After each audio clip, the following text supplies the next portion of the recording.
So I'm back for a minute here. I was gonna do so for some people. That's a pretty big pine right there, and what I do to deal with that now. Normally it would be a little easier. I usually carry a rule or a logger tape with me, and I'll just keep a can of spray paint and go out there and measure off the logs and use the spray paint. So what I'm doing here is I took this specific piece of hemlock that I cut it 16 feet, 16 foot 6. So that it would be the exact length that this log needed to be, and I'm taking. Normally, I can do it a little quicker than this. So I've got it laid right there, because I can't. The biggest problem with this like pine is I can't get my feed wheels around it, and if I can't get my feed wheels around it, then I can't measure it. So it would be a little quicker if I stump over there, so I go around this way. If I just stopped, hopped out, and probably looks like that second cut, I can get my feed wheels around, and then it's no big deal. So, but rather than leave the wood to cut by hand, which just takes too much time. So sometimes I'll run the bar out, like, okay, you're up like that. So I make sure I'm right on where I want to be. And then I've kind of, I got my feed wheels around it, and I kind of scored it. And there we go. So now I can get my feed wheels around this, and I'll be able to feed the rest through. So I'm going to get back over here. So, like that pine, I double cut with a buncher, which was no big deal. And it's not like, a redwood, some ginormous, tree, but I haven't got out and measured it. It's over 30 inches.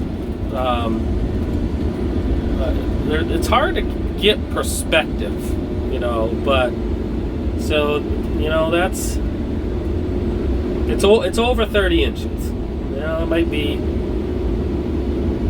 I doubt it's 3 feet, but it might be somewhere around there. So, but because that hemlock tree that I used was pretty decent sized itself, and you kind of see putting it next to the rest of these hemlocks how big that is. So and the hemlock's just pulp, so I cut my pulp my preset's like 18 feet. It doesn't have to be, that's just what I cut it. Makes it a little easier to fit on the truck, and they also can get a little more weight on. So that's just what I cut my pulp 18 feet.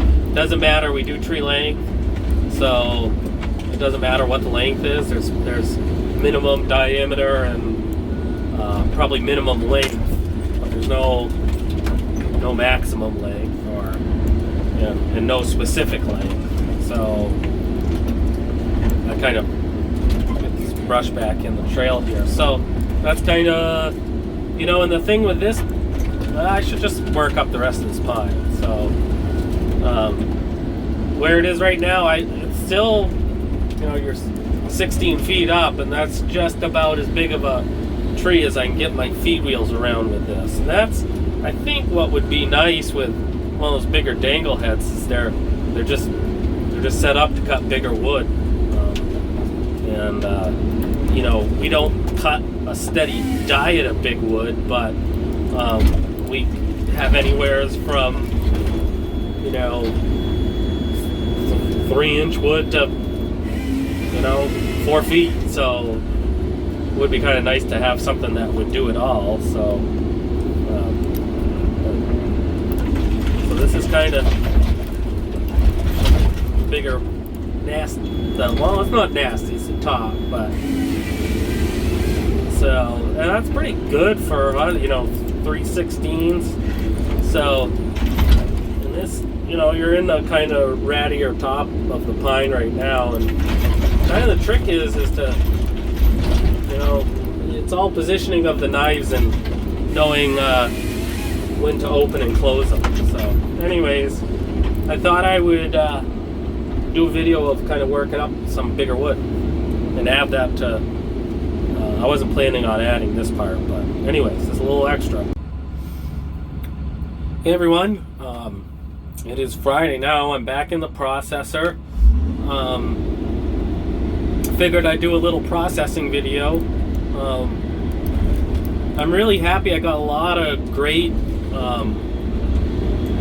responses and comments on a lot of the last videos I've done, and so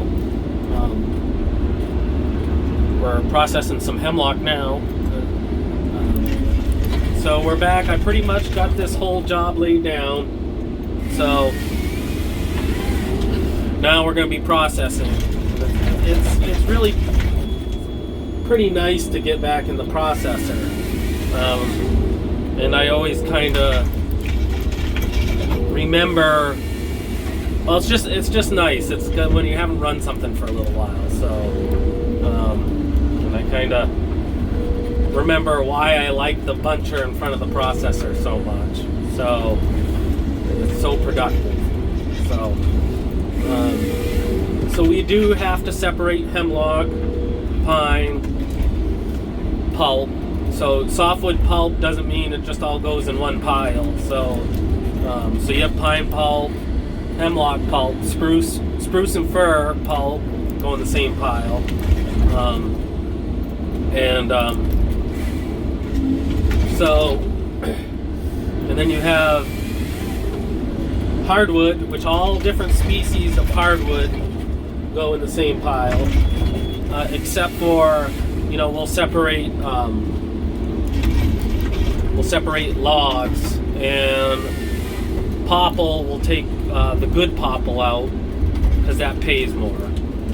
So we'll separate. We won't separate the whole tree. We'll separate. We'll just, you know, if it's good sound popple, we'll take a cut or two, and then the rest of that tree will go in the hardwood pulp. So, and I know there was probably some other stuff to touch on from the last couple videos I did, but so, you know, I know I was getting a lot of comments from people that aren't from around here. So, you know, the way that I'm doing this right here is not the way everybody does it. A lot of people do, but not everybody. So I just really like this setup. It's so productive for the processor and the forwarder, and you know, it just eliminates a lot of headache. The only thing that I would change, and I haven't personally had the opportunity to try it, is most of the guys that are doing the style of operation that I do, they have dangle heads. I'd really, I know, like a Logmax 7000 or a Wartaw, I'd really like to see the difference, and I think you have more reach.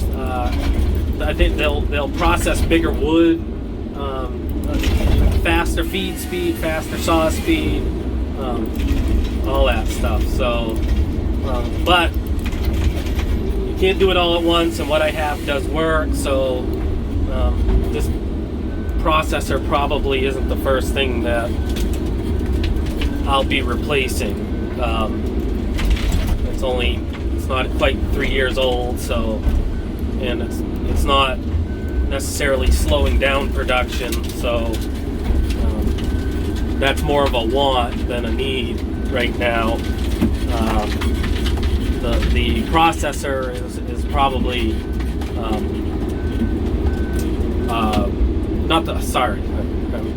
not the processor. The forwarder is probably more in line to be replaced next than anything else, just because it's kind of the bottleneck, and it's in production, and it's got the most hours other than the buncher, but it gets used a lot more than the buncher. So I own it, so that'll be at some point here. The next thing, I don't know. We'll see how this year goes. It could be this year. I don't know. So, but you kind of see. I've done these processing videos before, but I guess it's kind of a good way for me to get some talking in, I guess, is processing. Still sick. Seems to be lingering. Maybe it's my own fault. Seems as though I don't really know how to slow down, or so I probably stays with me a little longer than it should. So see right there, there's a piece of popple groundwood. It does pay more money, so I'm separating that out. And then it's a little bit of a pain. I mean, I guess, there's one piece there. I can see in the next bunch down there, there's more. So I guess really what I should do is, and what I do is maybe, back up with that piece, or make sure I put them together so that so Wes isn't grabbing a piece or two here and there. Also, the other thing that, if you're not having very big piles of wood, you need to watch out for is, if you've just got a single piece of wood here and there, and you get a 2-foot snowstorm, sometimes you can lose that piece of wood, or it's a little hard for the forwarder to see that. So I am going to back up and at least get that piece with the other piece, or at least over top of it.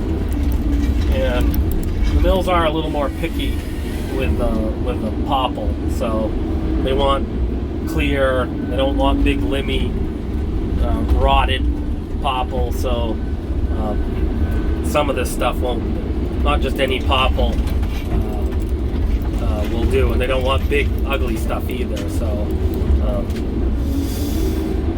But this size, like that soft maple right here I'm picking up, that size right there is really good production. So for, that's probably a 12-inch tree at the butt, I guess. But that stuff adds up like crazy. That's good production for us. Even that hemlock, which was bigger, that adds up pretty good too. And also, this time of year it limbs a little easier. Those branches get cold, and definitely limbs a lot easier. So, anyways, I thought I'd do just a quick little video today, and of the processor, and I certainly will do more when we get into where I am right now. It's more smaller diameter wood, and there's some bigger oak, pine, that will work up on this job too. So if you guys have any questions about anything, like to hear it. And, I mean, really picking up a lot of subscribers. I mean, I could see maybe within a month or so, we might be able to hit maybe not a month or so, but maybe a couple months. I think we'll hit that magical 1,000 subscriber mark. So, and I am feeling a little better today, so hopefully that means I'm getting over this. So, but anyways, like, subscribe, comment, and we'll catch you later.